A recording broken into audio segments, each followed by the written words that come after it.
Welcome back, and today, of course, we are talking about the significance of Sunday's Benin's presidential runoff. Could this be the beacon of hope for African democracy? Our distinguished guests are Hermine Zossooungbo, founder of the African Immigrant Organization, and Christopher Formunyoh, Senior Associate and Regional Director for Central and West Africa at the National Democratic Institute. Well, again, ladies and gentlemen, I have to say again that I'm profoundly honored and exceedingly humbled to have the opportunity to host the two of you on Straight Talk Africa. Thank you. It was a great pleasure. You're most welcome. You know, my sister, there was a very important date in African history, and that was March 6, 1957. The place was Accra, the capital of modern-day Ghana, and the founding prime minister was the Osajefo, Dr. Kwame Nkrumah. And he said, facing the challenges, that the independence of Ghana would be meaningless unless it was linked with the total liberation of the rest of Africa. He did not simply talk the talk, he in fact walked the talk by providing the necessary tools so that the other African countries could also join the same league. Do you expect, for example, a man like the president-elect, Tulo, perhaps to pledge really to at least the sub-region that the democracy of Benin would be meaningless unless it was linked with the democratization process of the region or the continent for that matter?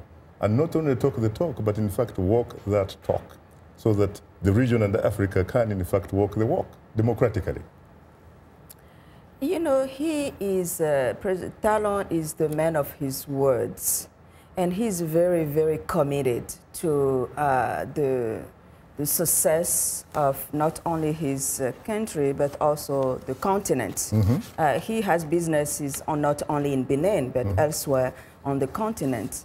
And I believe that he will make that happen. And he's already taking steps toward that. Mm. So Nigeria, in fact, might need a Dangote.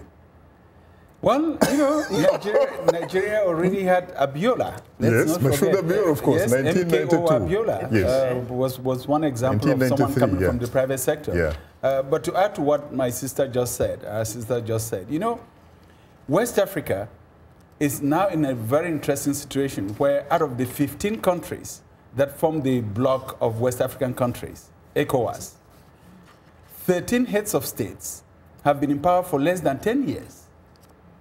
There's been a real renewal of political leadership in West Africa. There are only 2 presidents that have been in power for more than 10 years, or more than 2 terms. The rest of the 13 and that is have been in power. Jammeh? Jammeh and of the Gambia and Yasimbe of Togo. And those are the two, in fact, those are the 2 presidents of those 2 countries who are against a suggestion by ECOWAS to institutionalize term limits. Exactly. But it's to say that 13, the other 13, are leaning in the right direction. So I think that's something that West Africa can share with other parts of the continent to say that the renewing political leadership is a positive thing for the country. And it's also one sub-region where we're seeing people from different backgrounds getting into the political arena and playing a positive role.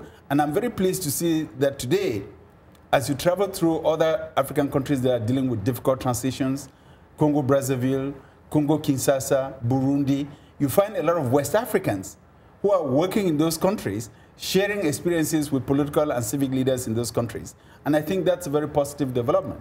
But what about, I mean, in fairness to advocates or supporters of no term limits, like Uganda's Yoweri Museveni, like Zimbabwe's Robert Gabriel Mugabe, in fact, who says 2 terms is like 2 weeks.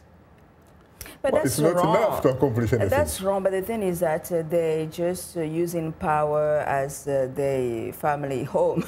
You know, power becomes juicy, but they need to learn that it's not by, you know, being there for the whole life that will make the country prosper.